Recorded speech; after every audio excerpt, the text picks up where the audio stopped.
In this video, we will continue to talk about the more disruptive technologies that the government are using now. We have more interesting 4 topics to discuss in this video. So one of the main disruptive technology we can say is kind of the video conferencing. We have a good example of the correction video conference-based tools that transform in the prison and jails in the US. As we mentioned, the video conferencing is very disruptive business in US as usual now, especially in jails and prison, which is new.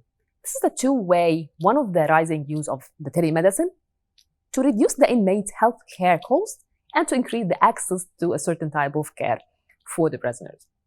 The other one is a video visitation between the inmates and their families. We have a good example of South California Public Radio, where they noted that the federal court-appointed receiver overseeing inmate health care in California, this is reviewing a telemedicine capabilities to reduce the cost, overtime billing by the physicians and nurses to those prisoners. Not more of this, in 1 year, overtime has more than double of this branch of the correction from more than 12 million to nearly 30 million. In Maryland Department of Public Safety, also this is another example of the correctional services, where the care of more than 22,000 inmates in 27 facilities, including the Biltmore City Jail, was spending from 5 to 6 million annually just in the transportation and the overtime pay to take prisoners to the off-site clinics. Imagine if we can manage those kind of transportation, logistics, and costs. We will have a huge difference here.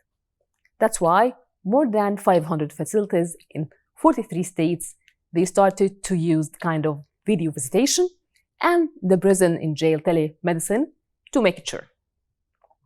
Even some of the telephone companies, they started to make bundle of this feature into the phone contracts they will receive. Research that found that increasing number of visits with family members reduce both the violation, that's kind of suicidals, or even the emotional needs they need support. Sorry, خلينا نعيد الحتة دي. طيب خلينا نرجع تاني. هنعيد الجزء ده. Research has found that increasing the numbers of visits with family members reduce both recidivism and the prison violation, and even the visitation via video conference may be more convenient for some families members who are abroad. This kind of technology we used, it's enabled not only the government but also the individuals to bring more intimate connections with their families, and inward it will impact on the behavior and the reward for the government service itself. Another one more aspect how we can use this kind of budgeting, that will be on slide 15. We will speak about finance, budgeting, the data portal for the transparency that will be between the citizens and the government. Also, we have a very good example here. If we speak about the transparency, that will be like a mandate now with the government. The open data also is very crucial. So the transparency and open data movement, they already got empowered with the financial sector. And a big way and a promise to be an era of innovation this year ahead. Partnership, for example, between Ohio Treasurer Josh Mantle and the finance visualization startup OpenGov will result in one of the most sweeping statewide transparency effort to date. We can see that this kind of transparency, this kind of open source data, that's very crucial now for the government. Those offered more than 3,900 plus local government from the township, cities, and even counties to just get the chance to place not only the revenue and expenditures, but also to give an online free charge through the state's budget. The transparency site on ohiocheckbook.com is a very good example here. Citizens will be able to track their local government revenues, expenditures via the website. They will have interactive graphs that will illustrate not only the bird's eye view of the budget, but also granular details of a check-by-check spendings.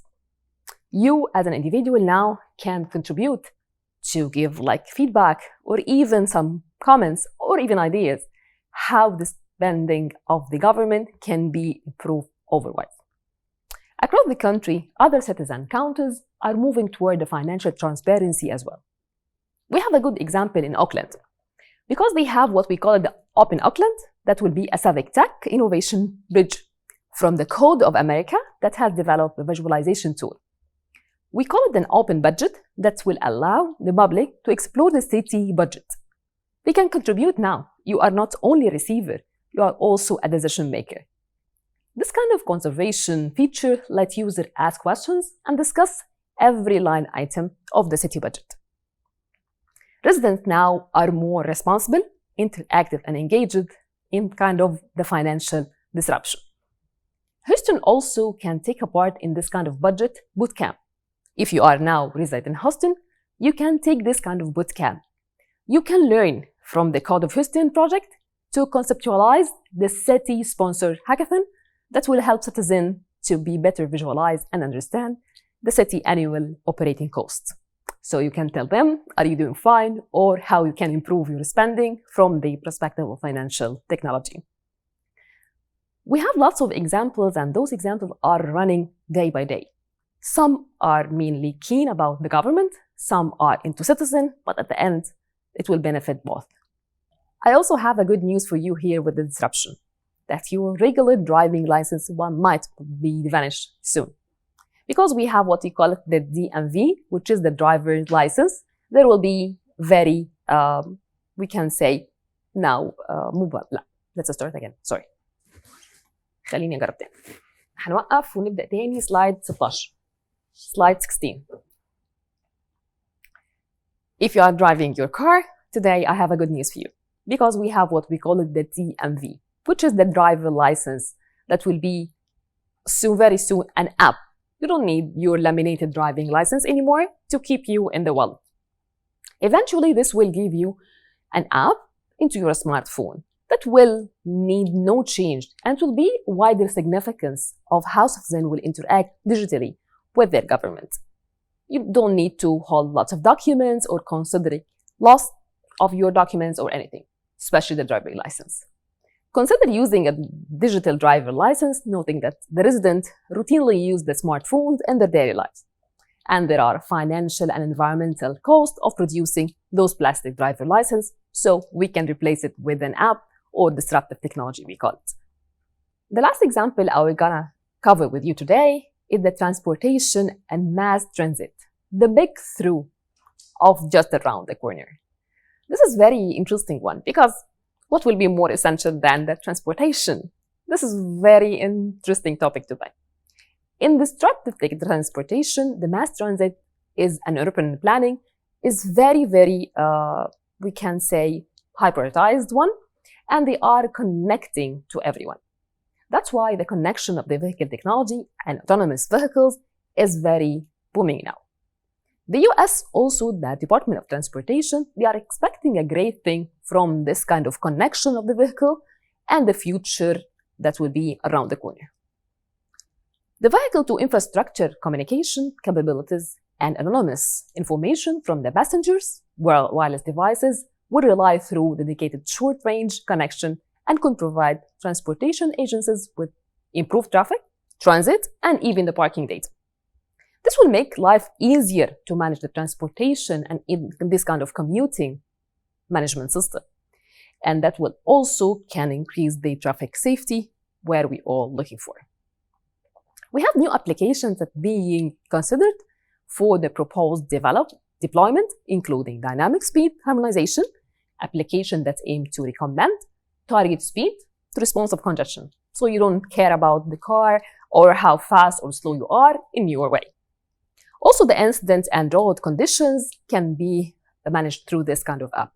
This will maximize the throughput and will reduce the crashes and eco traffic signal timing. That will be another application to use those data collected wirelessly from your vehicle and other sources to optimize your performance for the traffic signals and reducing even the fuel consumption and emission. After covering all those kind of examples around the globe, where the disruptive technology are integrated with the governmental sector. From your perspective, tell me, what do you think, which governmental service can be transformed with a disruptive technology and how that will be done. Consider your organization, institute, or even your daily work, and let us know more with us.